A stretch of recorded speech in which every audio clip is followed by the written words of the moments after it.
بسم اللہ الرحمن الرحیم. میں کمل شوزب پاکستان تحریک انصاف وومن ونگ کی صدر آپ کے سامنے اللہ کو حاضر ناظر جان کے، نبی پاک کو حاضر ناظر جان کے اور اس قرآن پاک کے اوپر یہ حلف اٹھا کے بتاتی ہوں کہ پچھلے 15 سال سے میں پارٹی کے مختلف عہدوں پر رہی ہوں. انصاف اسٹوڈنٹ فیڈریشن ہو یا یوتھ ونگ ہو یا پھر اب ویمن ونگ ہو اور اس کے علاوہ اسمبلی بھی، ہم نے عمران خان صاحب کے ساتھ جتنا بھی عرصہ کام کیا ہے، آج تک کبھی ایک دفعہ بھی ایسا نہیں ہوا ہے کہ انہوں نے ہمیں کسی پرتشدد احتجاج کی طرف راغب کیا ہو یا کسی اثاثوں پہ یا پاکستان کے آئینی اداروں کے خلاف ہمیں بھڑکایا ہو یا ہمیں کہا ہو کہ اس کے کوئی پرتشدد احتجاج کرنا ہے. ہمیشہ انہوں نے ہمیں پرامن اور آئین کی اور قانون کی بالادستی اور آئین اور قانون کے بیچ میں رہتے ہوئے اپنا جو قومی حق ہے، جو ہمارا آئینی حق ہے، اس کے مطابق پیسفل پروٹیسٹ کی ہمیشہ بات کی، اپنے حقوق کے لیے، عوام کے حقوق کے لیے جس کی ہم اسٹرگل کر رہے ہیں. ہماری پوری تحریک کا نام ہی تحریک انصاف ہے. ہمارے لیڈر نے ہمیشہ ہمیں انصاف، خودداری اور انسانیت کا درس دیا. آج تک انہوں نے نہ کسی پاکستان کے اداروں کے خلاف ہمیں نفرت انگیز بات چیت کی ہے، نہ انہوں نے ہمیں اس طرح کی کوئی تربیت کی ہے، اور نہ 9 مئی سے پہلے نہ 9 مئی کے بعد کبھی اس قسم کی ترغیب دی ہے. تو میں اللہ کو حاضر ناظر جان کے یہ بیان دے رہی ہوں کہ اگر کبھی میں اٹھائی جاؤں زبردستی یا اغوا کر لی جاؤں اور اس کے بعد مجھ سے کوئی زور زبردستی پہ بیان دلوایا جائے تو کائنڈلی اس کو بالکل بھی کنسیڈر نہ کریں. یہ میرا بیان حلفی ہے جو عدالت میں پیش کیا جائے، اسی کو ہی مانا جائے، کیونکہ میں باہوش و حواس اور اللہ کو حاضر ناظر جان کے یہ اپنا بیان ریکارڈ کروا رہی ہوں کہ ہم عمران خان کے ساتھ ہیں، ہم اپنے ملک کی جدوجہد کے ساتھ ہیں،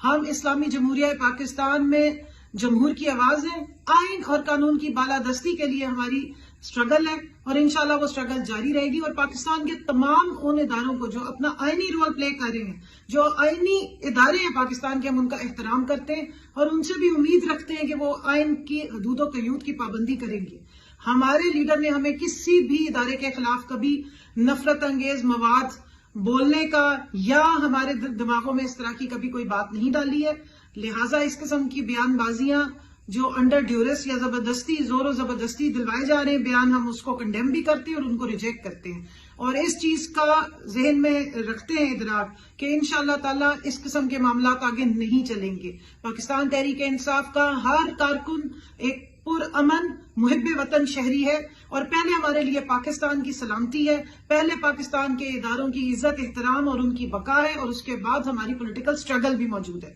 تو انشاءاللہ تعالی ہم اپنے لیڈر کے ساتھ کھڑے ہیں. ہمارا لیڈر مظلوم ہے، ہمارے لیڈر پہ بے بنیاد الزام تراشی کی جا رہی ہے اور اس کو ہم کنڈیم بھی کرتے ہیں اور اس کو ہم ریجیکٹ بھی کرتے ہیں. ہمارے لیڈر پوری دنیا میں امن و امان قائم کرنے والا اور امن کی آواز اٹھانے والا لیڈر ہے. اور میں یہاں پہ ضرور یہ یاد کراتی چلوں کہ ہمارا لیڈر وہ لیڈر ہے جس کے پاس اسٹریٹ پاور ہے، جس کے 10-10 لاکھ 15-15 لاکھ کے جلسے آپ نے دیکھے ہیں. اگر انہوں نے کبھی خدا نخواستہ کوئی اٹیک کروانا ہوتا ہے یا کوئی انتہا انگیزی کروانی ہوتی تو اتنی پبلک سامنے کھڑی ہوتی ہے. 25 مئی کو بھی انہوں نے احتجاج کی کال ڈی چوک سے 200 میٹر دوری پر کال آف کر دیا تھا 26 مئی کی صبح،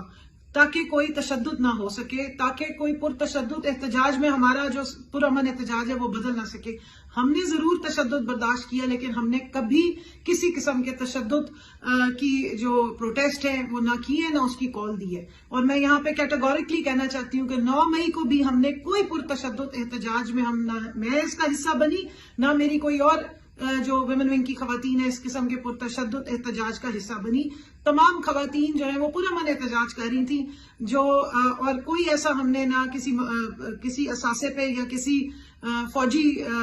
جو بلڈنگز ہیں ان پہ کوئی اٹیک کرنے کا نہ کوئی پلاننگ کی گئی تھی، نہ ہمیں کوئی بتائی گئی تھی ایسی، اور نہ ہم اس میں ملوث ہیں. تو برائے مہربانی اس ہمارے بیان کو ریکارڈ پر سمجھا جائے اور عدالت کے لیے بھی جب بھی ضرورت پڑے اسی بیان کو کنسیڈر کیا جائے. بہت بہت شکریہ. پاکستان زندہ باد، عمران خان زندہ باد، PTI زندہ باد، پاکستان کی فوج زندہ باد.